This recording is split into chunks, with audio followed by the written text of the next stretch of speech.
to the RugCast, right? The RugCast. The RugCast. Episode 1? Episode 1, Boat in the Water, inaugural voyage, as they say. It's fun to get it started. We've talked about this for a few months now. Yeah. I mean, Greg, our schedules are busy.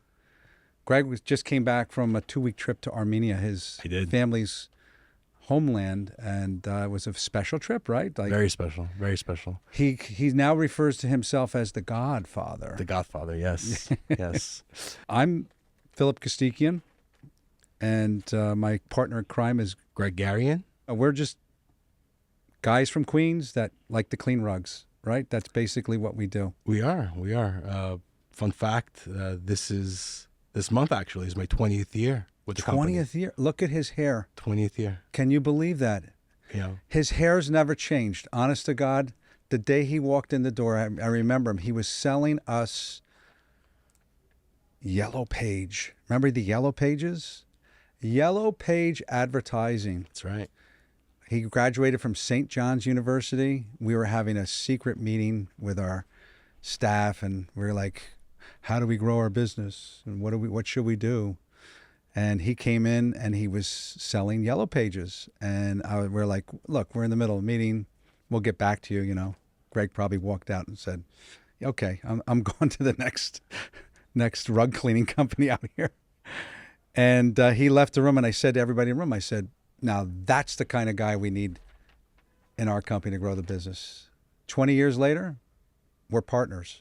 20 years later, 20 wonderful years. Yeah. Fun fact. So, my legal name is Chillingarian. My last name is Chillingarian. And so, that short stint I had with, selling ads for Yellow Pages, I realized how hard it was to get in through the door, because every time I would hand out a business card, back then we would hand out business cards. Right. And so every time I would hand out a business card, they would look at it, and I couldn't get through the front door because we would spend all the time trying to read my name. Right. So when I connected with Phillip, I told him this story because my first job here was to get out there and get business. Yeah, knock on doors. Let's knock on some doors. And I said to Phillip the experience I had with the Yellow Pages in that 2 months that I was with them, and he said, why don't you cut it in half, make it easy. Yeah. Let's get past that hurdle at the front door, get in and sell the services. So for the last 20 years, I've been known as Greg Garian. So like, does your family, what do they think about? They understand. Yeah. Yeah. I think they get it. It's for, it's a business name. Yeah. It's my Hollywood name. Yeah, right. It's in the beginning there was a little bit of confusion but a little explaining to do. Yeah, but no hard to your feelings. aunt and uncle probably, right? It's like I say, I joke about it. It's my Hollywood name. I need it for business, and it's worked out well. Well, while we're on the story of names, I'm also known as Phillip Costikyan, and that's because my family's been in the rug business in this country for, I'm the 4th generation. And, when I took over the business at the ripe old age of 21, 1980, I would get calls, oh, can Mr. Costikyan come to look at the rugs? So I went to the first appointment, and I knocked on the door, and customer would open the door, and they'd say, it's Mr. Costikyan. I say, oh, no, actually, my name is Phillip Cronin, and, going through the explanation. I knock on the second door. Mr. Costikyan, how you doing? I said, it's actually Phillip Cronin. The third door I knocked on, believe it or not, was Greta Garbo. I had an appointment with Greta Garbo. So anybody that, we got probably some people that know who she is, but there's probably a lot of people that listen to podcasts that wouldn't even know who Greta Garbo is. No. She was, the Julia Roberts of her day. Academy Award winner, and she was famous for being a recluse. Her saying was, I want to be alone. That was Greta Garbo. And she opens the door, and she says, oh, Mr. Costikyan. And I said, hello, Miss Garbo. And from that point on, I was like, it's so much easier just to be Costikyan. Yeah. So that's who I am. That's who we're always referred to. And, it's worked out ever since. Let's put it that way. Yeah, whether you're selling products or services, the initial interaction and getting through that front door and establishing that rapport is so important. So when you're making it a little easier, whether it's Costikyan or whether it's Garian, or it's just making the entire transaction start off on the right foot. And so we both chose to use business names to help out. Yeah, it's definitely helped me, and I would happen to say probably it's helped you. Yes.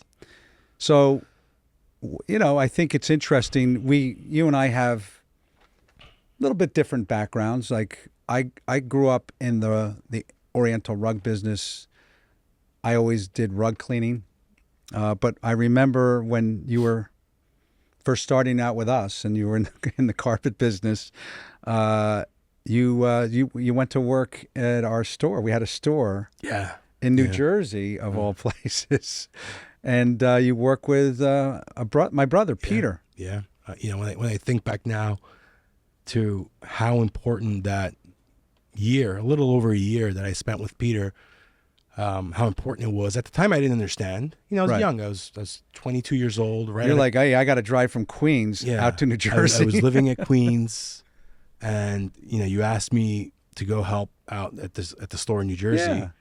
And my initial reaction was, wow, I got to drive, hour and a half out to Jersey. Yeah. I didn't get it.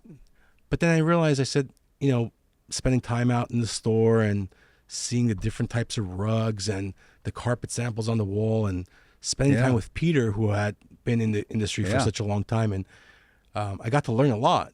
And that really was the foundation for me with the company, setting me up to understand what it is that we're doing, what it is that we're selling, what types of services we provide. Firsthand. Yeah. And there was no textbook. This was all. And you had the customers coming at you. Oh, yeah. Asking questions. Yeah. I learning on the fly. One example I remember, it was a client walked in on the Saturday. It was like we were open till I think 6 or 7. And they came in after dinner, actually. Husband and wife. Right. Probably ate at Chen's up at the corner, nice Chinese restaurant. Yeah. They loved the rug, but they said, we'll only buy this rug if you could deliver it tonight. And I looked at Peter, and Peter said, what are you thinking about? He said, you're delivering the rug today. Right. So I said, Greg's like, oh, wait a second. I got a date Yeah. in Queens. I got to get going. So, just one experience. And so I said, yeah, no problem. So we wrote up the order. He signed for it. We charged the card. And I said, I'll meet you at your house in half an hour. Yeah. And I had to go into the office, print out the MapQuest. Right. We didn't have Waze. We didn't have Waze. We didn't have Apple Maps, Google Maps. No. So I printed out the MapQuest because New Jersey was unfamiliar territory to me. Yeah. I drove up to the house, laid out the rug. The husband helped me. The wife said, "No, sporty of him. Turn it around." Oh, turn it around. Turn it around. So we're in Summit, New Jersey. So we turned it around, shifted over 2 inches, shifted over 3 inches, and I'm just like looking at the clock. I gotta get back to Queens, lady. Yeah. So the guy gives me a nice tip, says thank you, and this is just one of the experiences. So what were the tips like back then? Like a nice tip, would that be 20? Yeah, I think the guy gave me a 20. 20. Yeah. Wow. Hey, I was happy, right? It's not it's not what we were working for. It's more of an appreciation. The guy appreciated me coming out to the house Saturday night. You never worked for tips? You ever, like, I started out in the 70s on the truck. And that was like, our mentality was like, let's do a good job spreading the rugs and I'll get a tip. And in those days, $5. It was like, if you got a $5 tip, you were like a master, right? Yeah, I think at that point, for me in particular, I was super excited to get the sale. Right. Number you were one, a sales guy. Yeah. Yeah. And followed by, I executed. The client wanted something. Peter was there. Peter at the time was my manager, and it wasn't like, oh, I can't do it. What why don't we deliver it tomorrow or Monday? Right. Schedule. It was. I guess he gave you the look. Yeah, it was asked of me, and he gave you the look, and we got it done. So I felt good about that. You were thrown into the deep end of the pool. I remember. We used to do these sales. The for warehouse. Star Carpet. Yeah, the You know, warehouse Star sales. Carpet used to have warehouse sales, and they had them, you know, at the New York Armory. They had them up in Westchester. They had them, you know, they had them in Boston. I mean, we went all over Washington, Virginia, Boston. We went Washington, everywhere. Yeah. And we as a company had an opportunity to provide installation services, even though we actually didn't have an installation business. We didn't. We At that did time, not. We did not know. So I think after about a year or so of you working with Peter, we said, "Hey, Greg could easily do this, no problem. Greg can do installation. What's Yeah. the big deal, right?" So Yeah. we did a sale. I think it was up in Norwalk, was it not, or was it up in Westchester? No, it was the city. Was it in the Armory. Oh, It was at the Armory. So you're now talking about maybe like 300 orders Yeah. for us to do installation. Yeah. And it was like, okay, Greg, you're going to handle this, right? And wow, talk about that. So I remember vividly what happened was we ended up closing down the store in New Jersey. Right. So I came back to work out of the New York office, and you guys had just finished up the sale. Right. And so you came back with boxes of files, boxes of files for deliveries, for Hundreds of fabrications, orders. for installations. And at the time, you and the general manager of the company decided that I would be the best candidate to take on the installations. Why not, right? Right? Without asking Greg, right? Here you go. So just Well, we didn't ask you to go to Jersey and you went, so we might as well. so I said, yeah, but I don't really know much about installs. And Phillip said, yeah, don't worry about it. He said, you'll sit in my office. Yeah. If you have any questions, you'll ask me, and I'll guide you through it. So I said, sure. That was Monday. I'll never forget. So I start separating the files as to carpets that were sold at the sale, the carpets that are going to ship up from their warehouse. And so I thought Monday was a very stressful but successful day. I was able You got through it, right? Yeah, right, with Phillip's guidance. So Tuesday morning, I show up to the office. I again walk into Phillip's office. I sit down, and right away I have a question. And I said, "Where's Phillip?" And they said, "Oh, he's not coming today." Right. I said, well, He's probably golfing. Who's gonna? I said, "Who's gonna help me?" And they're like, "Figure it out." That's right. That's right. So I learned very quickly. I'm gonna have to figure this out. Yes. And I think I did. You did. I mean, to the point of years later, you had the most successful workroom business at least in New York. Essentially, the fiber of who you are is Greg Garian, the top installation expert probably in the country. Thank you. Definitely. I'm happy to boast that.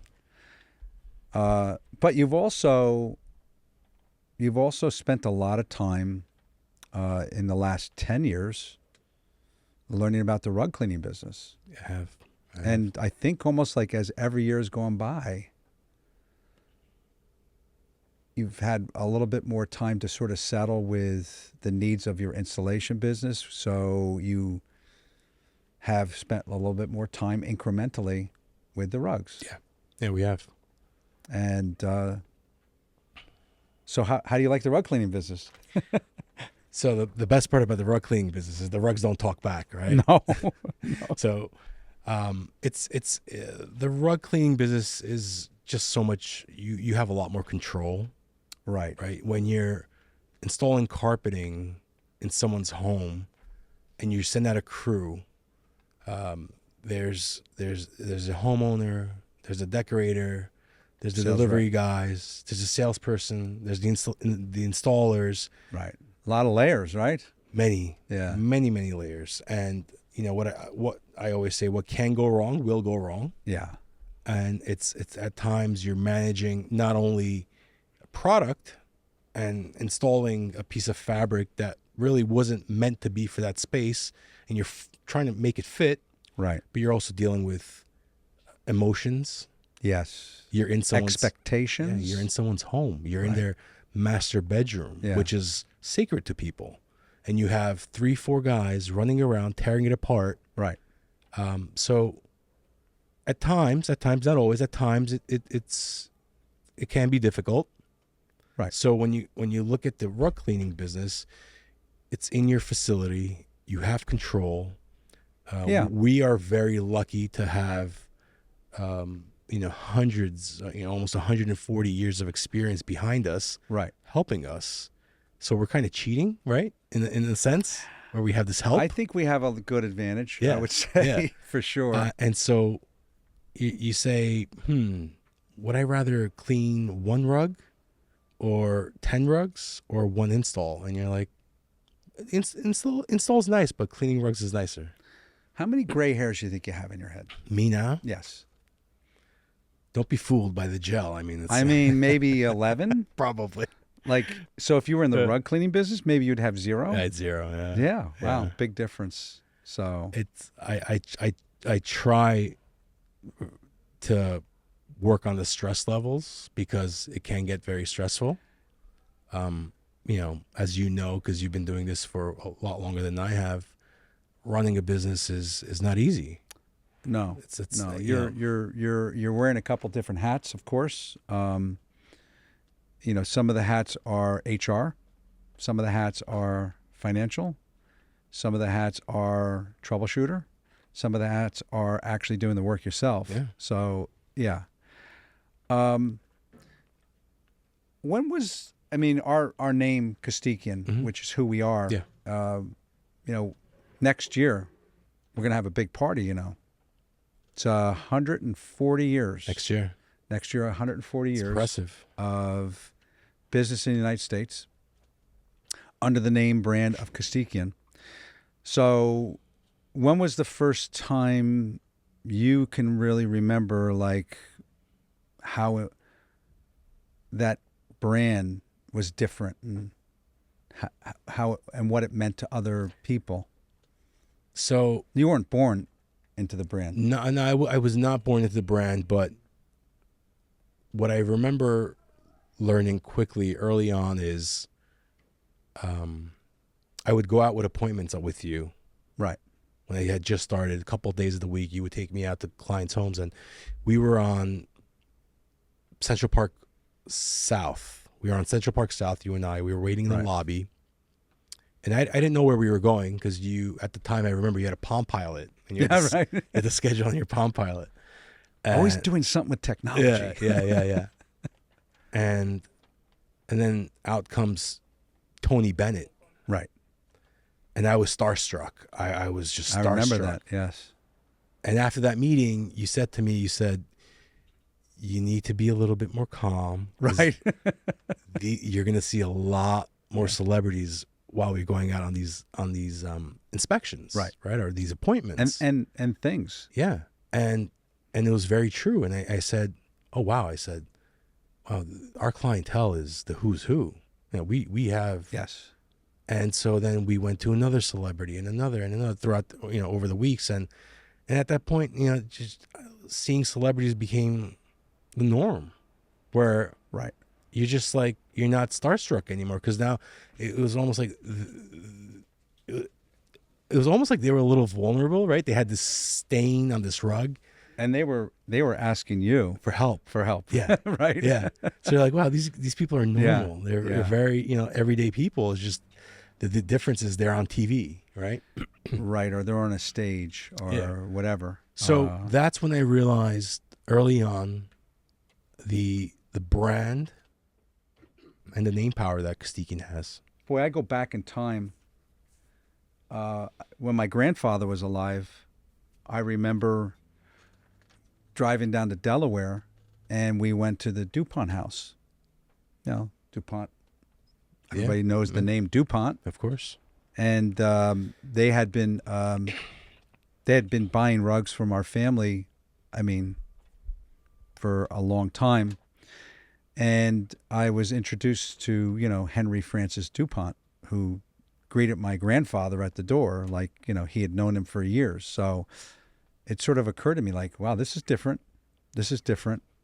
I'm not much of a music fan, but I would say there's one person that I really, really liked listening to back in the day and still do, it was Bruce Springsteen.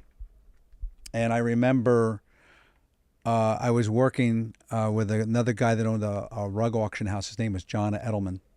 So John he started the rug department at Sotheby's. And back in the day, Sotheby's was the gold standard of Oriental rug antique auctions, right? Yeah. Any significant rug that was sold at auction was sold at Sotheby's in New York. And John was I would say he was the leading expert in antique rugs in the 80s, right around then. And he and I became, friends. And he had asked me to help him, with customers that used to come to his auction house and they couldn't get the rug at auction, but they are interested in buying rugs. Would you help find them rugs, sell them rugs? So I said, sure, of course. So then like a month later, he says, hey, would you mind going down to Rumson? Bruce Springsteen needs rugs. I go, are you kidding me? I go, of course I would. So I end up grabbing, like 50 rugs, putting them in a van. And this other guy that worked for John's name is Steve Shahan.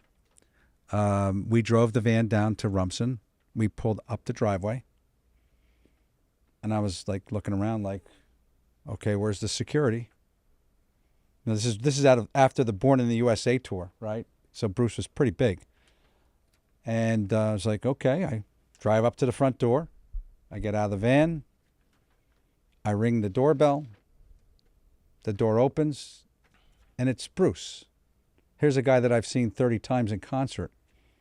Spent a lot of money scalping tickets. He opens up the door, and he looks at me in the face, and he goes, hey, it's the rug guy. And I was like, whoa. That was a moment for me, at least, that I was like, wow. And then, all of a sudden you go into rug mode, and then it's like, okay, it's like, this is my job. Like he has his job, I got my job. Yeah. So, that was one of my wow moments for sure. Yeah. Yeah. We definitely have a lot of wow clients. Yes. But we service everyone. How about, do you have any memories of seeing something in someone's house that was like, whoa, can't believe that? Yeah. Like maybe a piece of artwork? Yeah. Once there was art, which was recognizable from the minute you walk in. It was wow. But the one that stands out the most was it was a statue. It was a statue, and they stopped us in the hallway. They said, "Everyone stop." Oh, wow. We're like, "What's going on?" And well, they're like, "Well, that statue there is valued at $20 million." Right.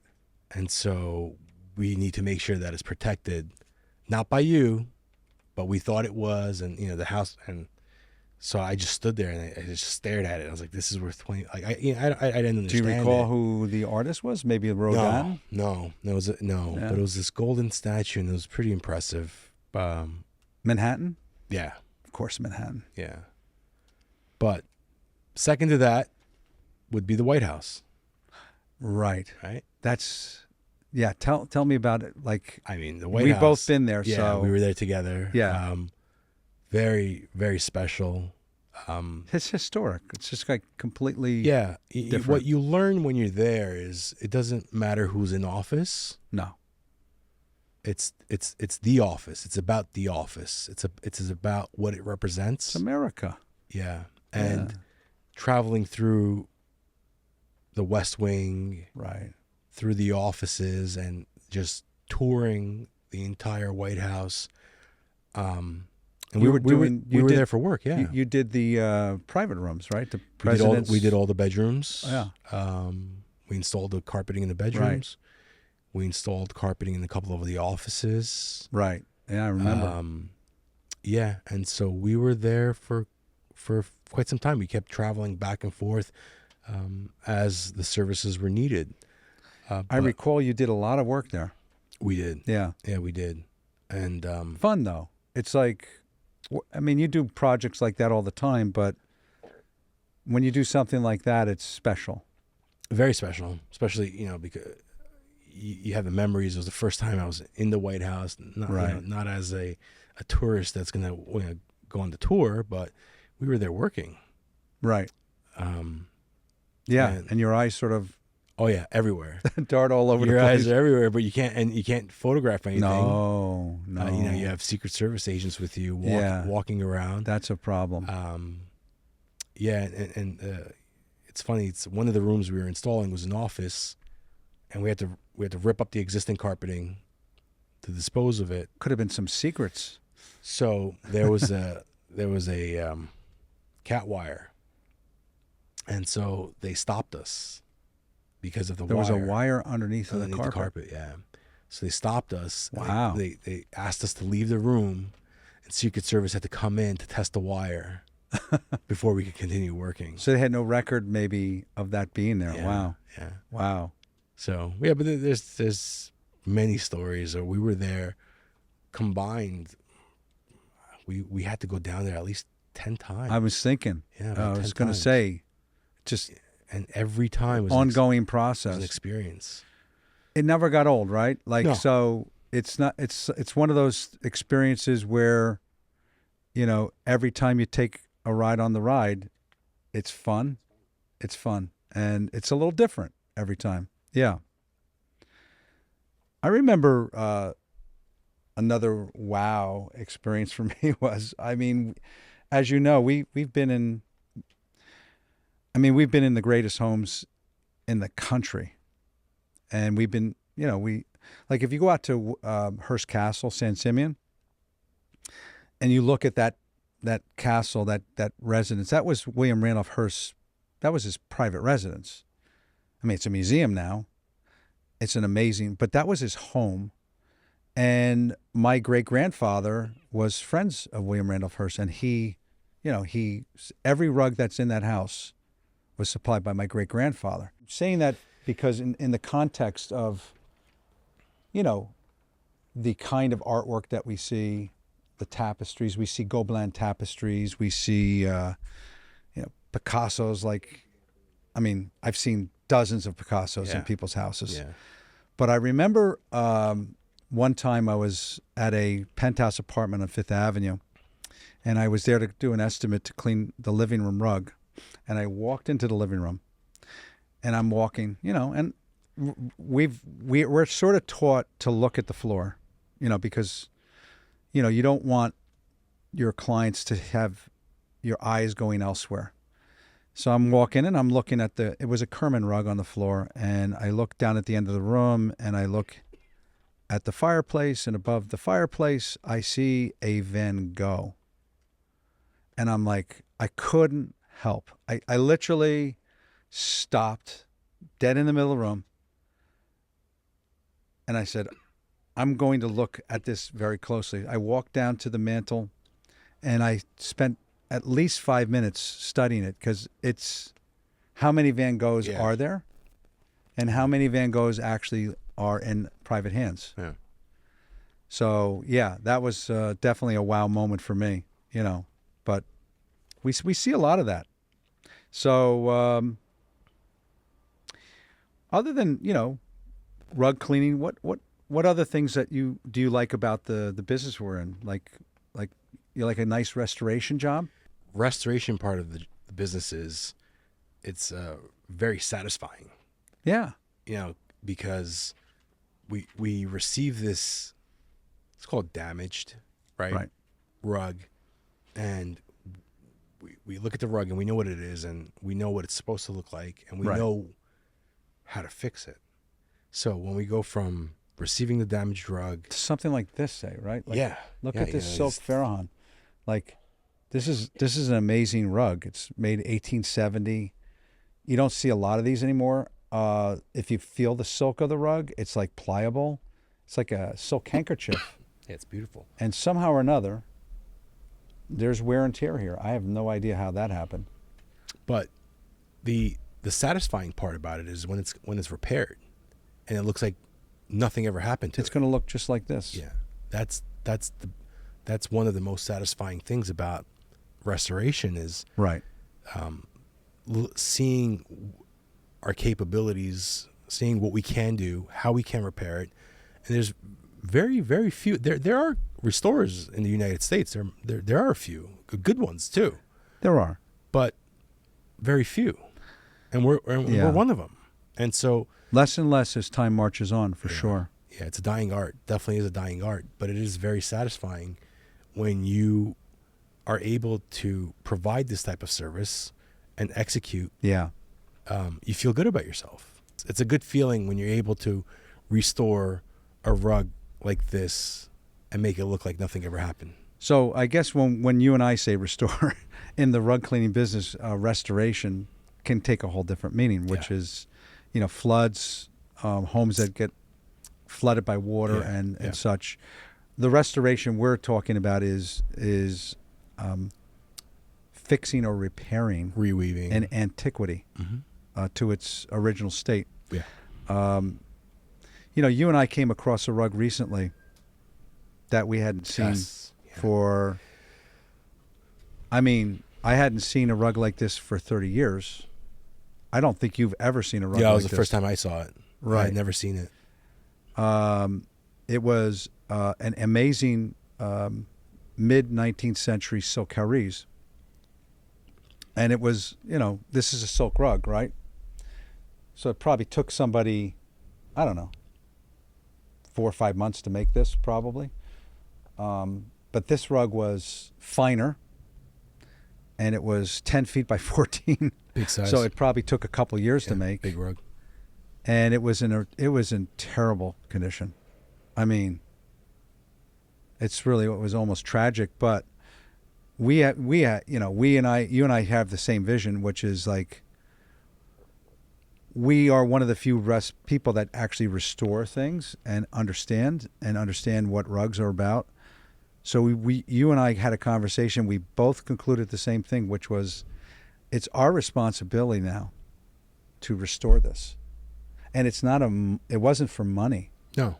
We're doing it because it's a rare item, and it's going to take us 1.5 years to restore it. And it's going to take us thousands and thousands of our own money.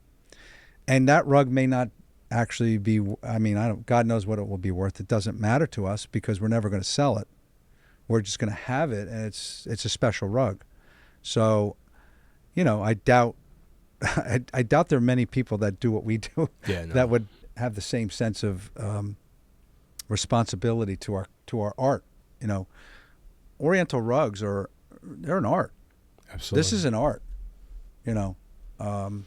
and we're asked a lot. Every year we probably take on 10 projects. The major ones. Yeah. The major ones. To restore 100 to 400-year-old rugs. And a lot of the times we do this because of our passion, right? And it's not necessarily because of the money. A lot of times, we're not charging a heck of a lot to do the restoration because we really have personal feelings about the art itself. So, and we've done a few of those jobs. Yeah. Now, of course, we've done some jobs that, that are great rugs, and we've charged a lot of money. Yeah. And, yeah. That helps pay the bills. That helps, of course. offset the other ones. Right. Got to pay the bills, right? Absolutely. That's one of the hats we wear. Oh, yeah. The accounting hat. You're first generation in this business. I am. You are fourth. And we have a 5th generation. We do? That works with us. Jeff, Carpet Prince, he calls himself Carpet Prince, right? So let's talk about your relationship with Jeff. Jeff at one point or another was a CPA. Yeah. Jeff was he was doing something different. He is a CPA, right? He was a CPA. He was working as a CPA. And it was about 2016. Right. 2016. We started talking about him, his future, his roots, with being a fifth generation Right. in the, and I think all three of us, including your family, all agreed that it would be best for Jeff to come into the family business To work with you, especially. Yeah, at that time, he was with me. Jeff's he's very easygoing. He's easy to work with. Him and I have a really good relationship. We understand each other pretty well. And for me, it's important when people execute, when the people get things done. And Jeff's a Right. doer. Yeah. And if he has the vision, but let's just say if it was something, hey Jeff, we need to get this done, I don't have to think about it twice. Right. Well, that's important when you're running a business. Yeah. Yeah. And so over the years, there's so much trust between the two of us where I kind of just let him do his thing. Right. Because he already knows my style. Right. He knows what we need done. He understands the result that we have to achieve. You guys are both young. Yeah. Right. Like him and I are closer in age than you and I. Right. Right. But you have a much more youthful way of thinking. And maybe Jeff's got a bit of both, right? He's got the young and he's got he's mature. Yeah. He's a mature guy for his age. We've been doing this now together. Jeff's been 9 years. Yeah, 9 years. And we're both young guys, and we have at least another 30 to go. God knows. And we want to do more. Yeah. I could tell you, I'm the old guy in the room, right? Everybody sees that. I got gray hair. Never had dark hair like Greg did. Maybe when I was got to look at when I was maybe 23 or something like that. But I'm still, believe it or not, very ambitious. I don't know why. I don't know how, but I still you're wired that way. That's how I am. We are who we are, right? I've always been someone that's wanted to do more and take on more challenges. And we've had some great opportunities, like in the last 5 years. 5 years, yeah. And last 5 years. There's been a lot of older companies that had been around for in some cases 100 years that, didn't have you or Jeff. Yeah, no succession plan. What we have is you and Jeff because, if it was just me, I mean, we're gonna ride the sailboat until the sun sets, I guess. Yeah. But you guys are, the horizons are expanded because you guys are young, and still both of you have appropriate ambitions. Yeah, we do. We Yeah. do. And like you said, over the last 5 years, we've acquired 6. I think in total 7. 7. Right. We just closed on one today. We just closed on one. Yes. Congratulations. If to you're us. out there, AAA down in Philadelphia, coming to you soon. we're working on another deal. Right. We should close on that by the end of the year. So That's right. That'll be number 8, and hopefully there's another one that we're talking about. That'll be 9. So, what we've realized is happening is, we'll call them baby boomers are retiring. Right. Right. Yeah. With no succession plan. Right.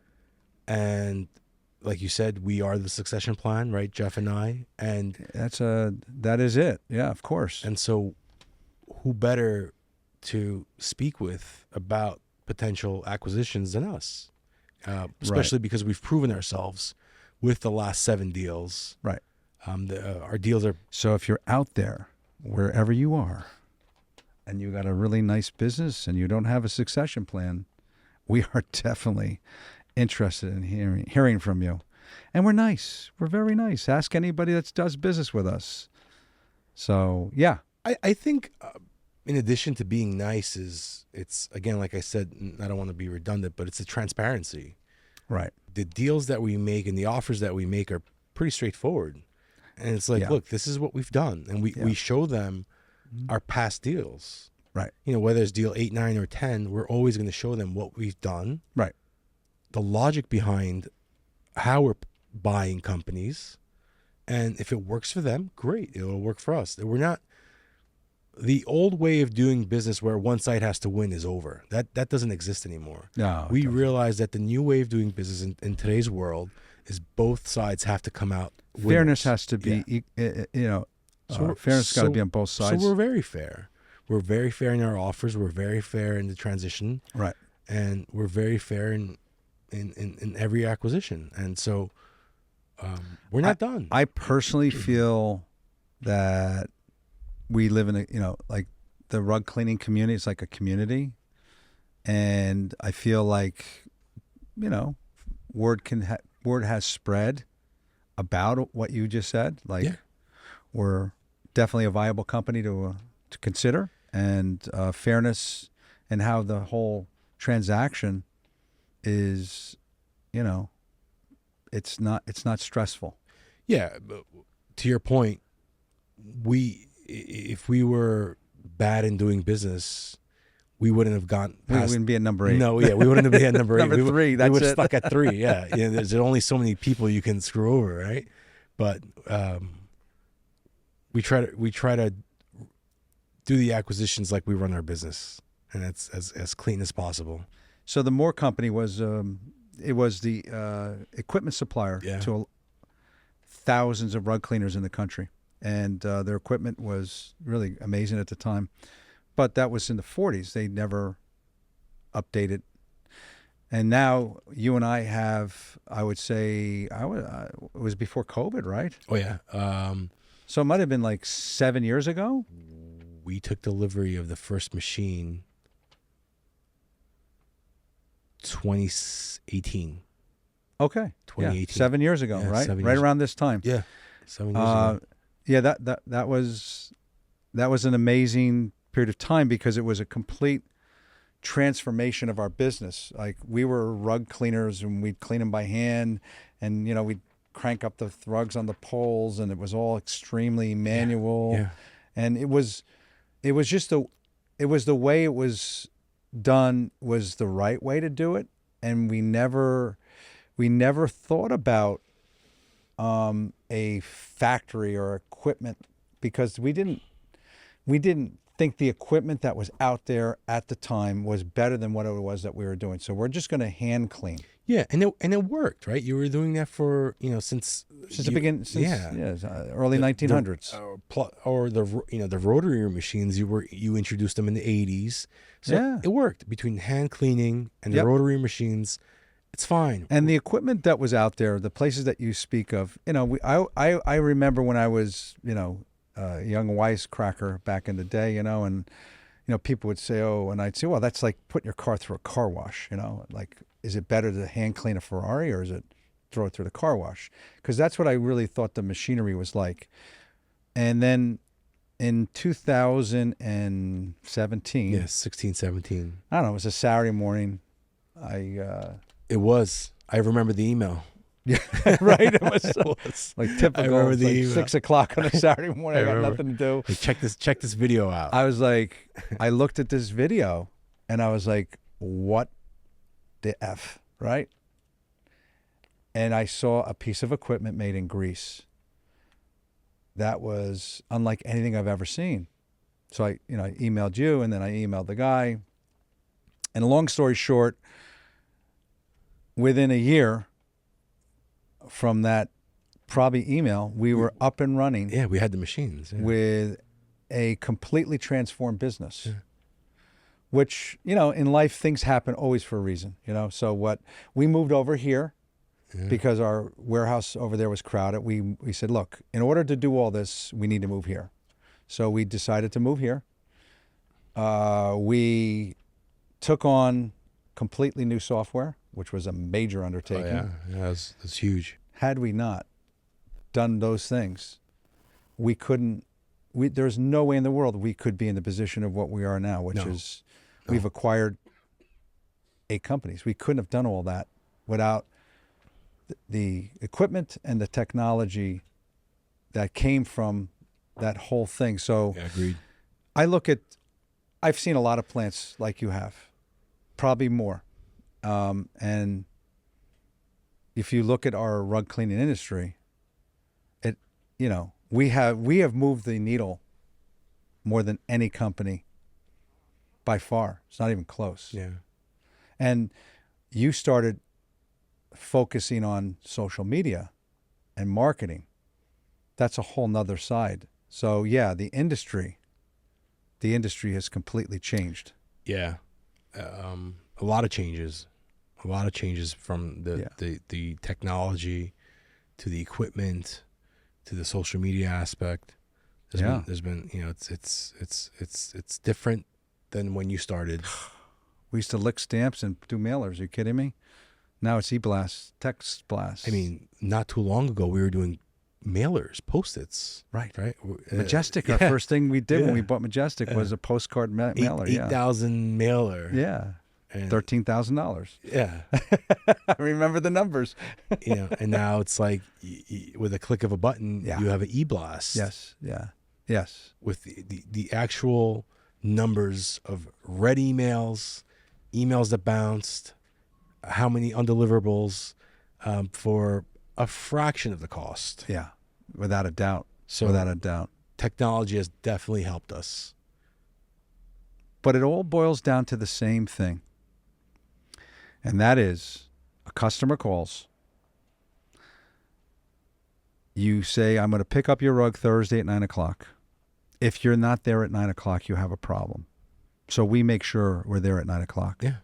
And then we receive the rugs. We know the rugs. We examine the rugs. We prescribe the correct treatments for the rugs. And we have people that have the capacity to professionally communicate that. And then we do the work. Albeit we have so many different options now to do the work. Yeah. But the work is done appropriately. So nothing really has changed except everything. Right? For the better. We did pretty good. Just the conversation, as always, is very easy with Greg. RugCast. Coming to a theater near you. Look forward to doing more of this. Excellent.